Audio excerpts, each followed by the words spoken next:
네, 오늘 말씀드릴 내용은 9장 발암 유전자입니다. 이전에서 이제 유전이 암을 일으키는 경우에 대해서 소개를 드렸는데요. 실질적으로 가족 유전이나 어떠한 특정한 유전병에 의해서 암이 유발되는 경우는 그리 높은 빈도로 나타나지는 않습니다. 더 높은 빈도로 나타나는 것은 실질적으로 자발적으로 일어나는 그런 암들이 더 암의 주요 원인이 될 텐데요. 실질적으로 이제 가족력이 있다라고 하면은 그런 가족력이 있는 집안에서는 특정한 유전자, 뭐 아마도 여기 오늘 소개할 발암 유전자나 다음 시간에 소개할 발암 억제 유전자, 이런 세포 증식이나 증식 억제를 조절해주는 그런 유전자의 문제가 근본적으로 그 가족에 유전적으로 내포되어 있다라고 하면 그 가족들은 암에 걸릴 확률이 더 높아지게 되겠죠.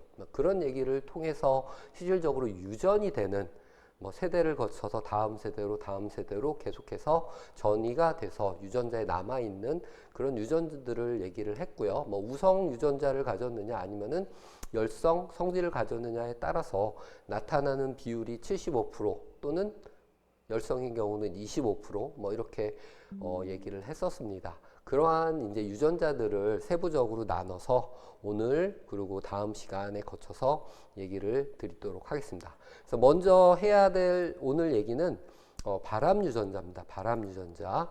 실질적으로 발암 유전자는 어떤 의미를 가지고 있느냐? 여기 나와 있듯이 종양 바이러스에 의해서 감염된 세포 안으로 발암 유전자가 도입된다.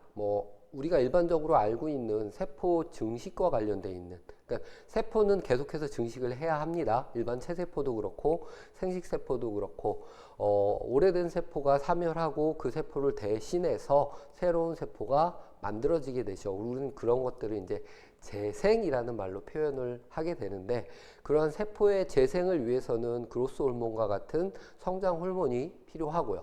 이런 성장 호르몬이 그때 주기에 맞춰서 정확히 만들어지고 그 세포에 영향을 줘서 그 세포가 증식을 하게 하고, 재생이죠. 증식을 하게 하고 오래된 세포는 사멸하고, 또 새로운 세포가 어느 정도 증식을 하고 나면은 다시 사멸을 하고, 이런 사이클이 돌아가면서 일정 주기를 맞춰서 세포가 일정 수를 유지하게끔 하는 것이 우리가 알고 있는 일반적인 세포의 조절입니다. 근데 발암 유전자는 우리 몸에도 일부 있습니다. 세포 증식과 관련되어 있는 유전자라고 말씀드렸죠.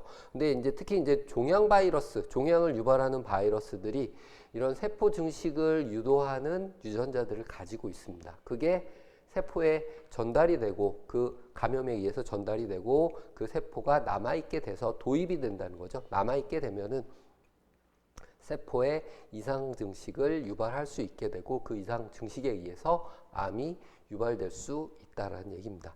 정상세포의 유전자를 발암 유전자로 전환하는 일련의 메커니즘으로 흔히 세포가 발암 물질에 노출됨으로써 일어난다라고 되어 있죠. 그러니까 우리가 알고 있는 여러 가지 앞에서 소개했던 화학물질이나 아니면 방사선 물질, 이런 것들에 의해서 세포가 지속적으로 노출을 받게 되고요. 그 노출에 의해서 세포의 변성이 발생을 하게 됩니다. 근데 이러한 변성이 일반 유전자의 변성 같은 경우는 암 유발이 되기 위해서는 오랜 시간이 걸리겠지만, 여기 있는 발암 유전자, 세포의 증식을 조절하는 유전자의 돌연변이가 발생을 한다라고 하면은 더 쉽게 암을 유발할 수가 있겠죠. 그래서 세포의 발암 유전자 발견이 된 거는 실질적으로는 이제 바이러스성 발암 유전자가 먼저 발견이 됐습니다. 그래서 1980년대에 이제 로버스 와인버그라는 분과 이제 쿠페 실험에서 증명이 됐고요. 그거를 이제 바이러스에 유래된 암 발암 유전자다 해서 바이럴 온코진이라고 얘기를 했습니다. 일반적으로 온코진이라면 암 발현 유전자고요. 또는 저희가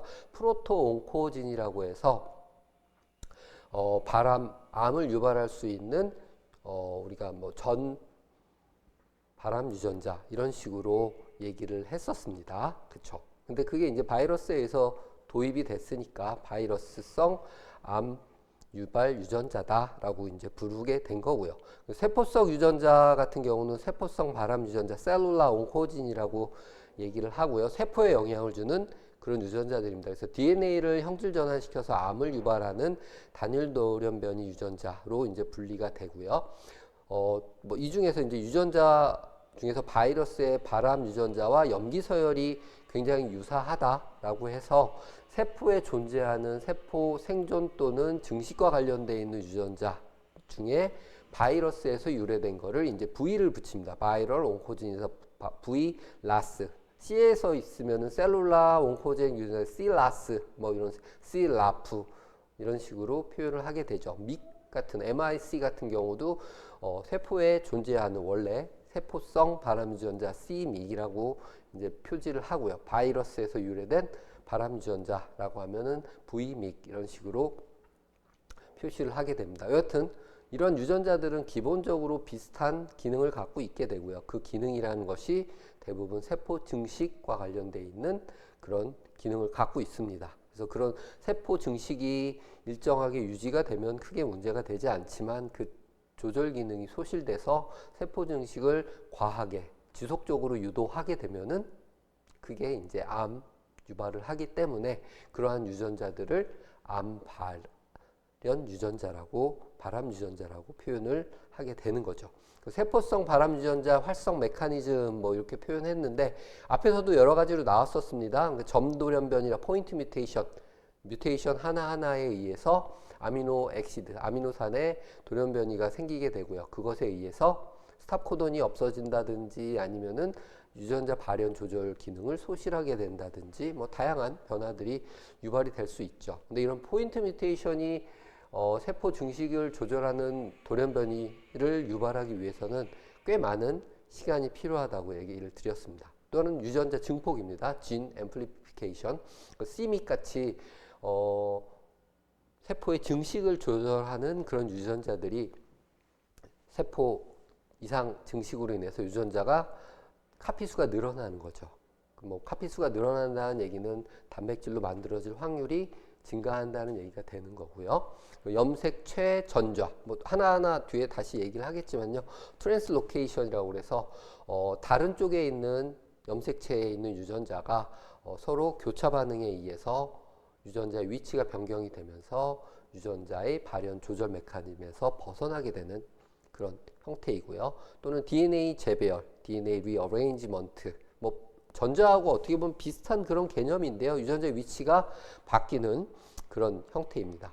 삽입 돌연변이, 인서션 뮤타제네시스라고 표현하는데요. 일반적으로는 바이러스에 의해서 요 삽입 돌연변이가 많이 발생을 합니다. 바이러스, 특히 이제 렌티바이러스 계열들이 자기 유전자를 DNA로 전환시킨 다음에 숙주의 유전자에 삽입을 하게 되는데 여기 삽입되는 위치가 랜덤하게 들어옵니다. 그러니까 어떤 부위에 들어갈지 모르기 때문에 그 들어가는 위치가 공교롭게도 이런 발암 유전자의 조절 부위에 들어가서 조절을 못하게 하거나 또는 발암 유전자를 무한 발현시키는 그런 형태로 가거나 또 반대로 발암 억제 유전자, 튜머 서프레서진 같은 그런 유전자를 파괴하는 형태로 삽입이 된다라고 하면은 우리 몸에서의 암 발현을 억제 못하기 때문에 암이 유발될 수 있겠죠. 여하튼 세포성 발암 유전자는 우리 몸에 존재하는 유전자의 발현 조절이 망가지게 되면서 세포의 이상 증식이 발생하는 그런 형태로 나타나게 됩니다. 뭐 처음에 첫 번째가 이제 점돌연변입니다. 포인트 뮤테이션이라고 얘기하는데요. 여기 있듯이 이제 라스라는 유전자는 우리 몸에서 대표적으로 세포의 증식을 관여하는 그런 유전자입니다. 근데 정상 라스 유전자 같은 경우는 원발암 유전자라고 이제 표현한 거는 이 유전자가 잘못 발현이 되면은 암을 유발할 수 있는 성질을 갖고 있다. 그래서 원발암 유전자라고 부릅니다. 그래서 정상적인 상태에서는 이 라스 프로테인에 의해서 라스 프로테인이 만들어지게 되고 세포 증식을 조절하게 됩니다. 근데 아까 말씀드렸듯이 포인트 뮤테이션 하나의 뉴클레오타이드가 변함으로써 이 글라이신이 말린이라는 아미노산으로 치환이 되게 되면은 실제 유전자 발현 조절, 세포 증식 조절의 조절 메커니즘에서 벗어나게 되는 거죠. 그렇게 되면 이 돌연변이를 가지고 있는 세포는 무한 증식을 하게 될 거고요. 세포가 계속 증식을 해도 사멸하지 않습니다. 그러면 이런 변형된 세포가 계속해서 복제를 더 많이 늘려나가게 될 거고요. 그럼 군집을 만들 거고 그 군집이 제자리에 머물러 있지 않고 안쪽으로 침윤을 하게 되고 혈관으로 이동을 하게 되죠. 그리고 다른 곳에 가서 전이를 하게 됩니다. 메타스테시스. 이게 어떻게 보면은 암의 발생 순서라고 할 수가 있겠죠. 유전자 증폭. 유전자 증폭은 이제 동일 염색 부위라고 호몰로거스 스테이닝 리즌이라고 이제 표현하는데요. 그러니까 우리가 알고 있는 일반 유전자가 가지고 있는 부위보다 이상 증폭된 DNA를 이제 갖게 되는 거죠. 이렇게 되면은 특정 유전자가 많이 증가되어 있는 상태이기 때문에 그 유전자가 발현이 된다고 하면 전사 과정을 통해서 RNA가 만들어지고 그 RNA가 단백질로 해독이 돼서 이상 세포 증식을 유도하게 될 겁니다. 유전자 증폭입니다. 이게 유전자의 이상 증폭이라고 표현했는데요. 이중 미세 염색체, 염색체 이렇게 해서 염색체들을 구분을 해 놨습니다. 근데 우리가 알고 있는 염색체 크로모좀이라는 거는 더블링 돼서 2배 수체 상태로 증폭이 돼서 존재하는 상태입니다. 나중에 이게 세포 분열을 하면서 양쪽 세포로 나눠져서 정상적인 유전자 세포 숫자로 2개의 세포를 만들게 되는 그런 형태를 가지게 되는데요. 이런 염색체들이 정상적으로 증폭이 돼서 있는 상태들은 문제가 없습니다. 근데 이런 이중 미세 염색체라고 하는 염색체 분절이라고도 표현할 수 있겠죠. 특정 부위의 유전자를 포함하고 있는 이런 미세 염색체들이 다량으로 복제가 돼서 단백질을 생산한다라고 하면은 특정 단백질, 특히 세포 증식과 관련되어 있는 또는 세포 증식 억제와 관련되어 있는 유전자들의 증식에 의해서 문제를 일으킬 수 있게 된다는 겁니다. 대표적인 유전자들입니다. 그래서 MIC, MIG이라고 표현하는데요. MIG 유전자의 증폭이 암 발병을 증가시키고 생존율을 감소시킨다. 앞에서 소개했듯이 이 MIG 유전자는 세포 증식의 대표적인 관여 유전자입니다. 그래서 이상 발현이 되게 되면 세포가 계속해서 증식을 하게 되고요.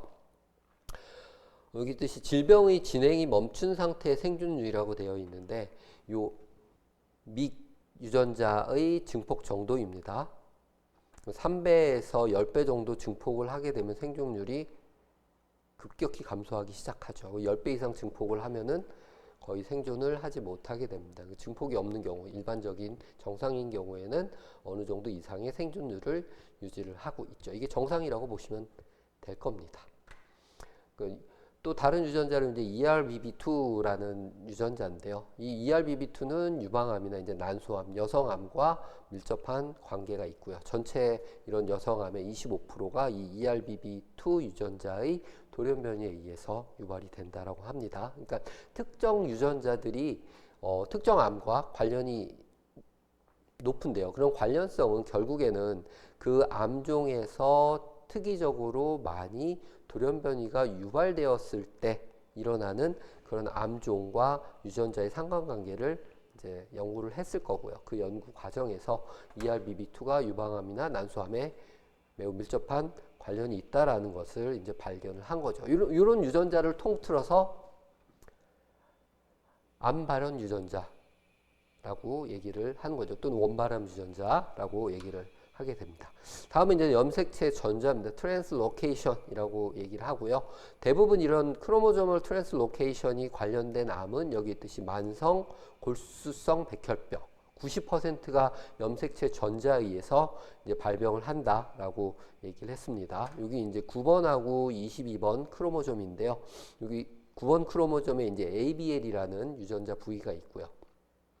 22번에 BCR, B셀 리셉터 부위가 포함되어 있는데 이 부분의 끝에 쪽 부분이 교환, 트랜스로케이션 되는 거죠. 그래서 유전자가 교차되면서 원래 9번 유전자의 ABL 뒤쪽으로 BCR 유전자가 삽입돼서 끼어 들어가게 되고 또 22번 유전자가 BCR 뒤로 ABL이 끼어 들어가게 됩니다. 그래서 BCR, ABL 융합 유전자가 만들어지면서 이 융합 유전자가 과다 발현이 되게 될 거고요. 필라델피아 염색체라고 그래서 표현을 하게 됩니다. 이 융합 유전자, 퓨전 프로테인이 만들어지게 되면은 이 유전자에 의해서 이런 백혈구죠. 우리가 이제 류코사이트라고 하는 백혈구가 이상 증식을 하게 되고 그 증식에 의해서 백혈병이 발생을 하게 된다는 얘기입니다. 그래서 이런 필라델피아 유전자의 유무에 따라서 백혈병이 어느 정도 유발될 것이냐를 예측할 수 있다라는 거죠. 이런 유전자 전자는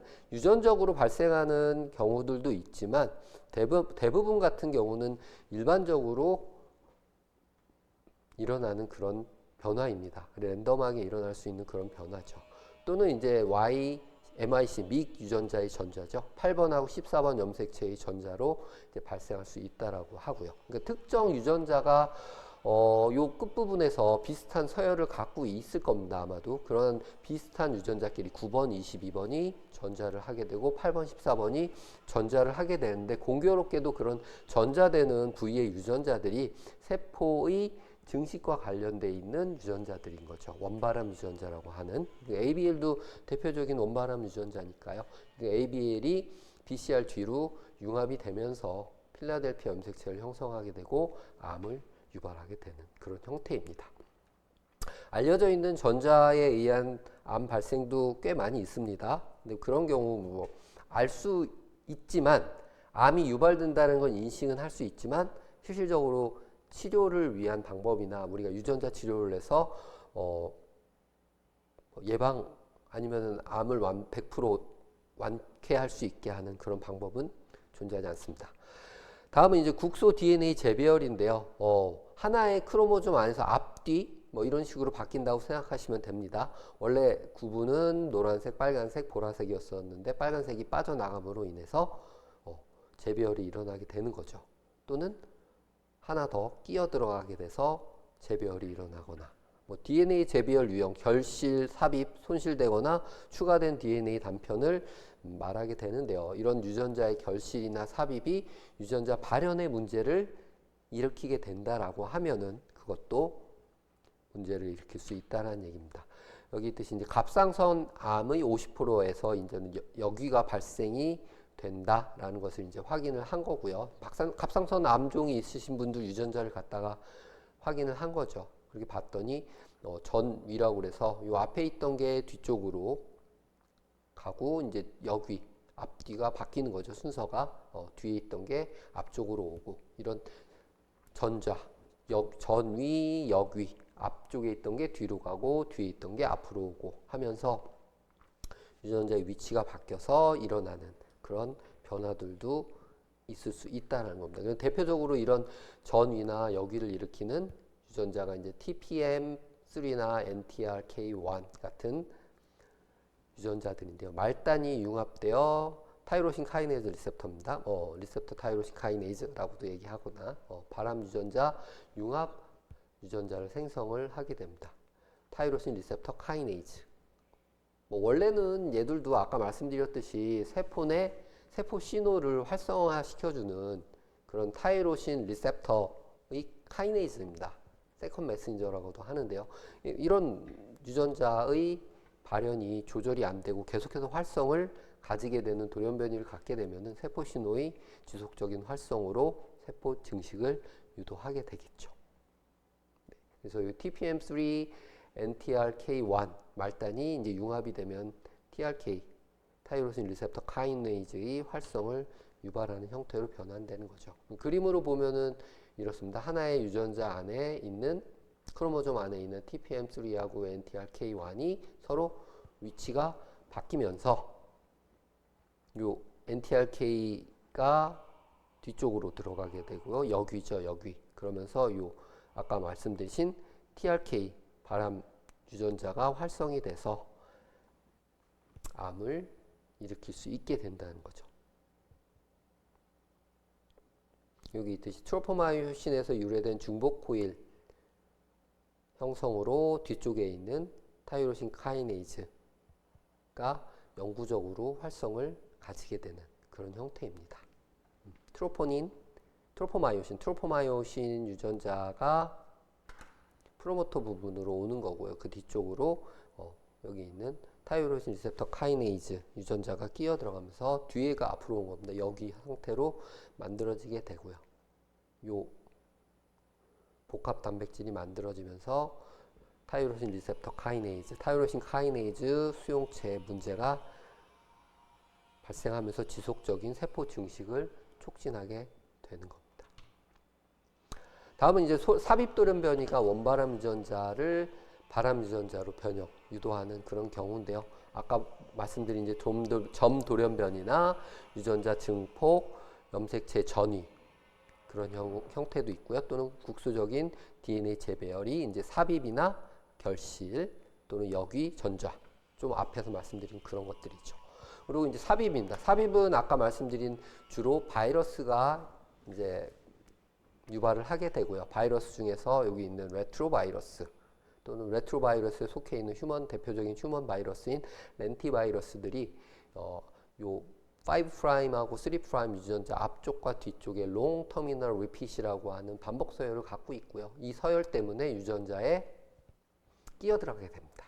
삽입을 통해서 바이러스성 DNA가 끼어들어가게 되고 이 뒤쪽에 있는 프로토온코진 원바람 유전자가 과하게 발현이 되면은 암을 유발하게 된다는 그런 개념이죠. 이 바이러스 DNA는 어디에 끼어 들어갈 줄 모르기 때문에 그런 거죠. 그렇죠? 그래서 암을 유발할 수 있는 유전적 돌연변이, 점돌연변이가 가장 작은 그런 형태라고 할 수 있고요. 유전자 증폭, 염색체 전위, 국소 DNA 재배열, 삽입 돌연변이. 염색체 전이하고 국소 DNA 재배열은 뭐 유사한 개념이라고 할 수 있습니다. 하지만 국소 DNA 재배열은 새로운 것이 끼어 들어가거나 있던 게 빠지는 거고요. 전이나 아니면 역위는 뒤에 있던 게 앞으로 오거나 앞에 있던 게 뒤로 가거나 유전자의 재조합이 일어나는 그런 형태이죠. 점 돌연변이, 유전자 증폭, 염색체 전이, 국소 DNA 재배열, 그리고 삽입 돌연변이가 원바람 유전자의 바람 유전자로의 전환 메커니즘이라고 할 수 있겠죠. 중요한 포인트입니다. 여러분 예시하고 해서 잘 기억을 해 주시면은 도움이 될 것 같아요. 오케이. 여러 가지 유전자, 단백질 기능을 바탕으로 분류한 대표적인 바람 유전자라고 했는데요. 여기 뜻이 대부분 성장인자입니다. 성장인자. 그리고 세포 신호를 조절하는 수용체들, 타이로신 리셉터 카이네이즈나 아까 ERBB2 이런 유전자들, 그리고 세포막 G 프로테인이라고 하는 세컨 메신저들이죠. 라스가 이런 주 단백질 중에 하나일 거고요. 세포 내 단백질 키나제, 대표적으로 SRC가 썰이라고 하는데 SRC가 대표적인 그 친구라고 할 수 있을 겁니다. 그리고 아까 앞에서 소개된 ABL. 그래서 BCR, ABL 컴플렉스가 만들어지게 되면은 이런 카이네이즈 활성을 가지고 문제를 일으키게 되는 거죠.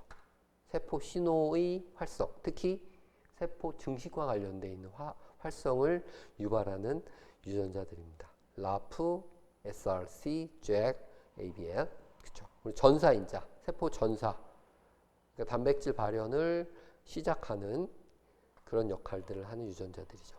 MIC 대표적입니다. 외워두세요. C믹, V믹. V믹은 바이러스 유래, C믹은 세포 유래죠. 그렇죠? 네. 백혈병과 관련이 있다고 했고요. 염색체 전자에 의해서 믹 유전자, 버킷 림프종. 대부분 림프종이니까 혈액종양과 관련이 많이 있다라는 거죠.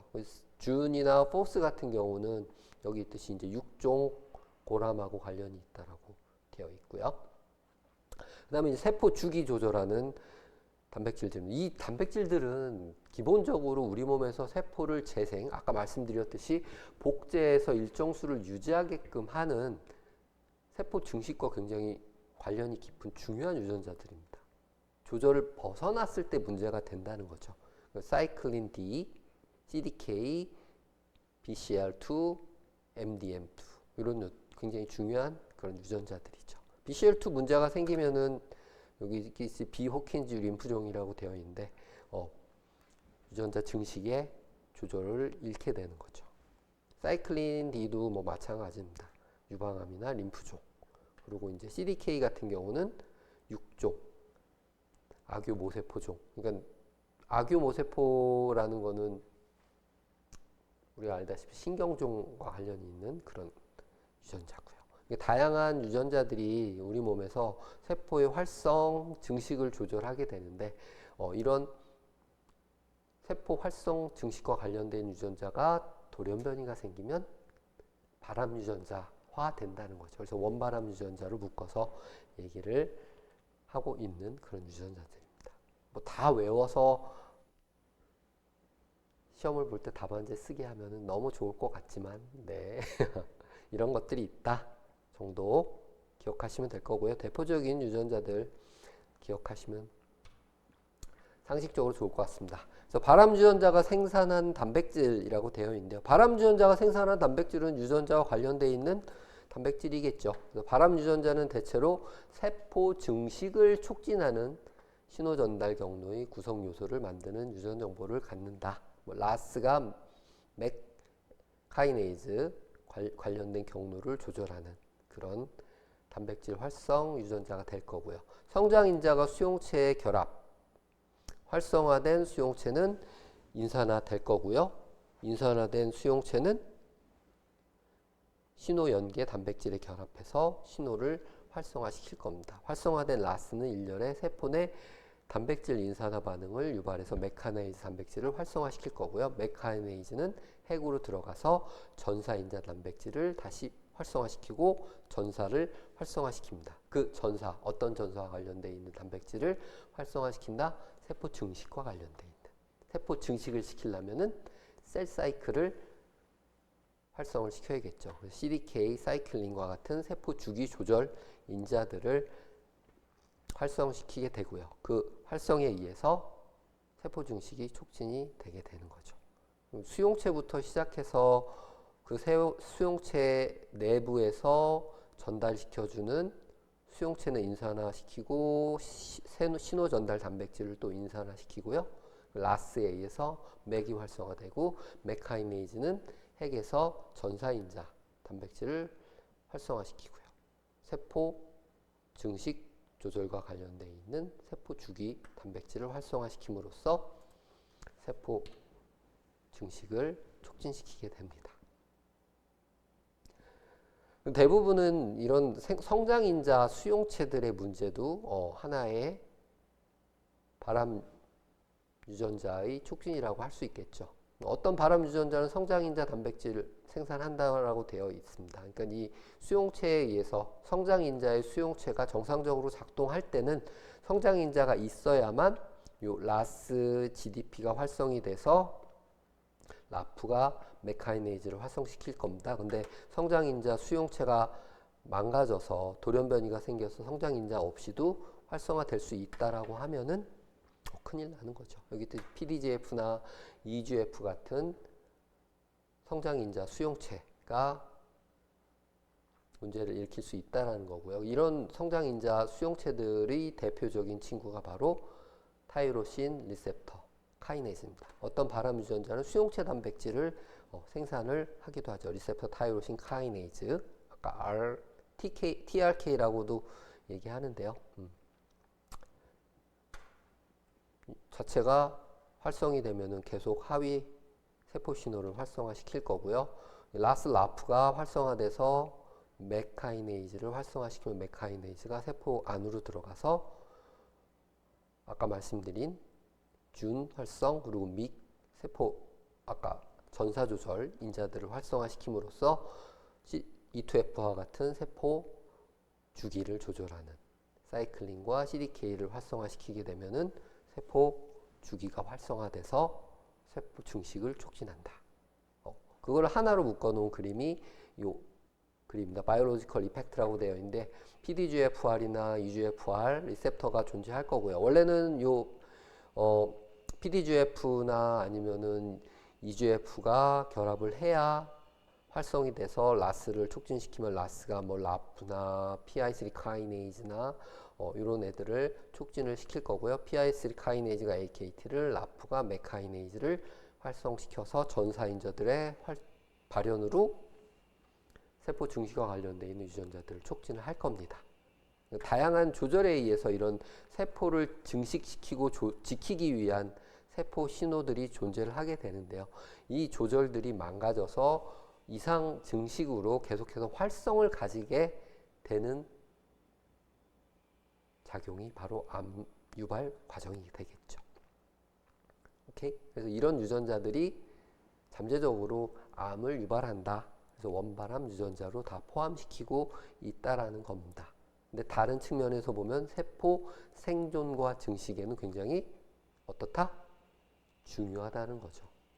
저희 입장에서는 저는 이제 심장 세포를 연구하는 사람이니까요. 심장 세포에서는 심장병이 발병해서 심근세포가 손상이 왔을 때 이런 세포 신호들이 오히려 세포 생존을 촉진시키고 증식을 촉진시켜서 심장 기능을 유지하게 해줍니다. 근육이 유지가 되니까요.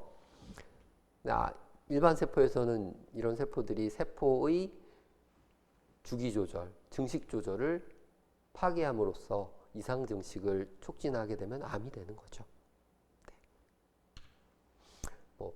더 복잡하게 여러 가지 세포 신호 조절 단백질들을 소개해 놓은 겁니다. 저희가 다 알고 있는 그런 세포 신호 조절 단백질들입니다. 여기 그로스펙터나 UV에 의해서 리셉터 타이로신 카이네이즈가 활성이 되는 경로들, 셀룰라 스트레스에 의해서 또는 레디에이션에 의해서 활성화되는 경로, 파스리간드 UV, 우리가 알고 있는 에이팝토시스, 세포를 죽이는 신호예요. 산화 스트레스 아니면 G 프로테인과 관련되어 있는 수용체들에 결합하는 여러 그로스펙터들도 있을 수 있고요. 아니면 호르몬들도 있을 수 있습니다.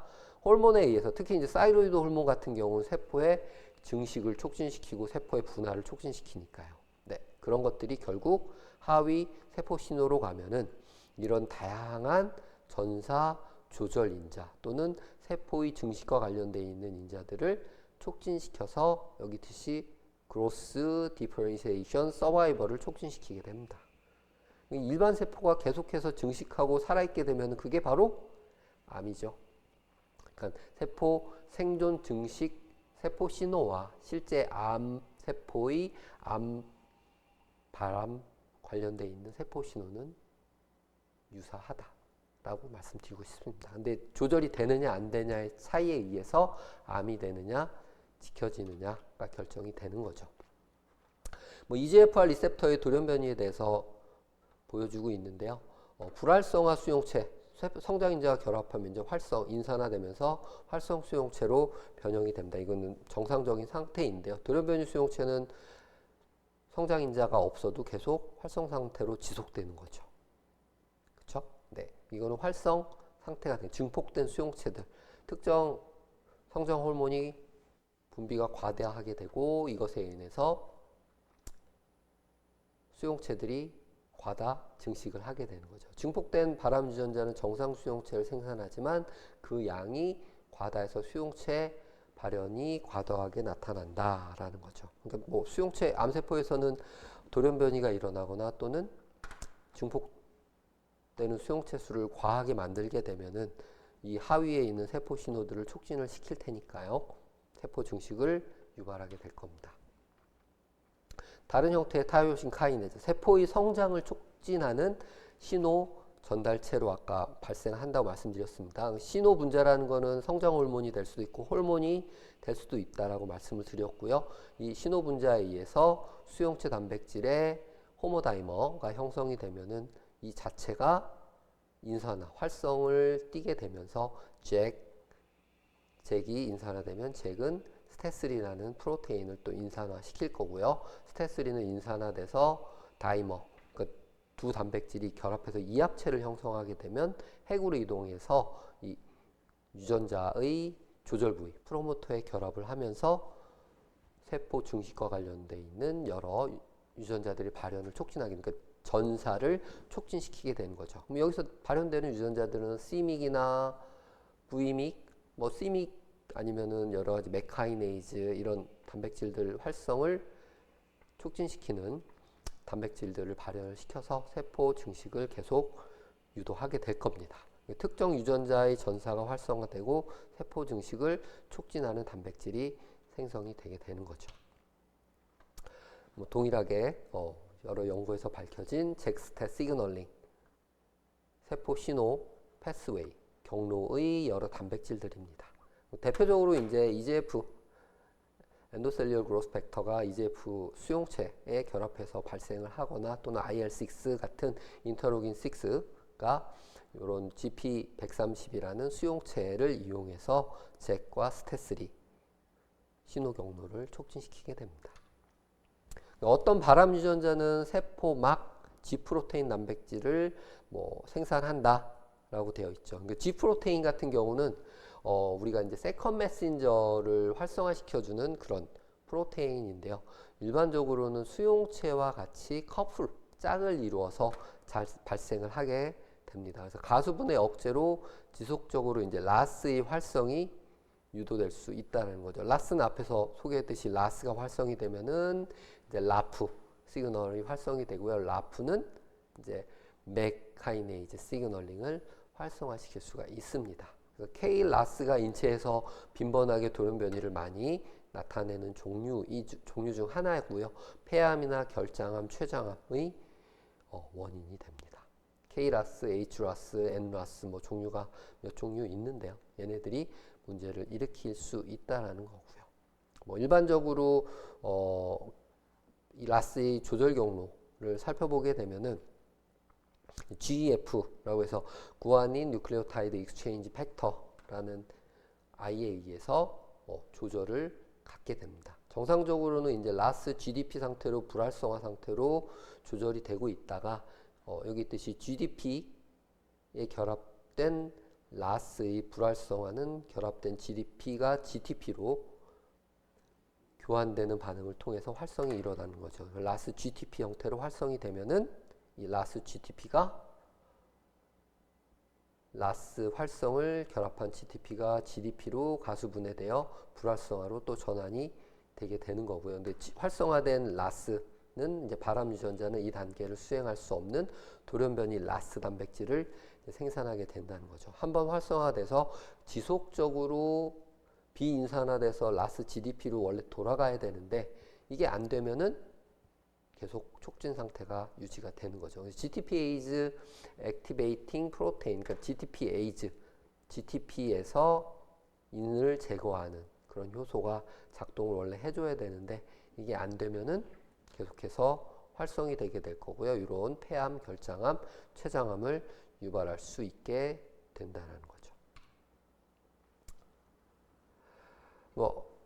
동일한 얘기입니다. 앞에서 소개한 이런 다양한 발암 유전자들이 세포 내 단백질 카이네이즈 생산을 促진시킨다는 얘기고요. 대표적으로 이제 랍 카이네이즈, 맥 카이네이즈, MEK라는 MAP, 맵 카이네이즈, 세린 스리오닌 카이네이즈 이런 것들을 활성화시킵니다. 카이네이즈는 기본적으로 세포 신호 경로에 있는 단백질들을 인산화시켜 줄 수 있는 그런 활성 단백질들입니다. 그러니까 세포 신호 경로를 활성화시키겠죠. 또는 non receptor 타이로신 카이네이즈, 아까 RTK라고 했던 리셉터 타이로신 카이네이즈입니다. 수용체이면서 그 자체가 인산화를 시켜줄 수 있는 카이네이즈인 거죠. SRC 카이네이즈, 잭 카이네이즈, 또는 ABL 타이로신 카이네이즈 이런 것들이 대표적인 카이네이즈라고 할 수 있습니다. 이런 카이네이즈가 활성화되면은 세포 신호 경로를 촉진시키고요. 그 세포 신호 경로에 의해서 전사인자들이 발현이 되게 되는데 그때 발암 유전자, 전사인자를 생산하게 됩니다. 믹이나 준이나 포스. 오케이? 기억해 보세요. 믹, MIC, 준, JUN, FOS, 포스. 대표적인 발암 유전자 전사인자들입니다. 얘네들이 전사인자가 발현이 되면은 발암 유전자는 세포 주기 또는 세포 사멸 조절 인자를 생산하게 되는 거죠. 사이클린 디펜던트 카이네이즈라고 해서 CDK 세포 주기 조절 단백질입니다.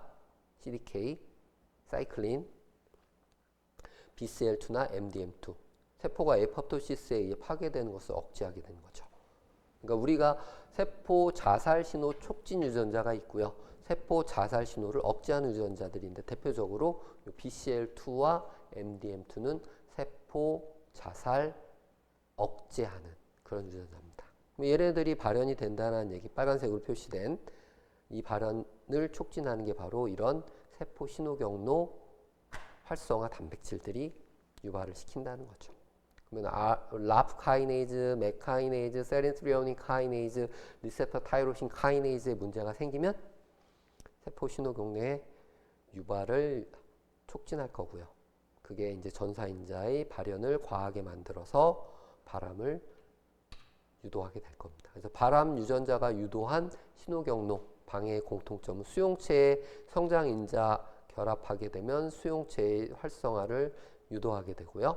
활성화된 수용체는 단백질 인산화를 포함해서 이제 복합 연쇄 반응을 유도하게 되고 인산화는 특정 유전자 발현을 촉진시키게 될 겁니다. 특히 전사인자의 활성 변화를 이런 전사인자의 활성이 활성화되거나 억제된 유전자는 세포 증식, 사멸 영향을 미치게 되는 거죠.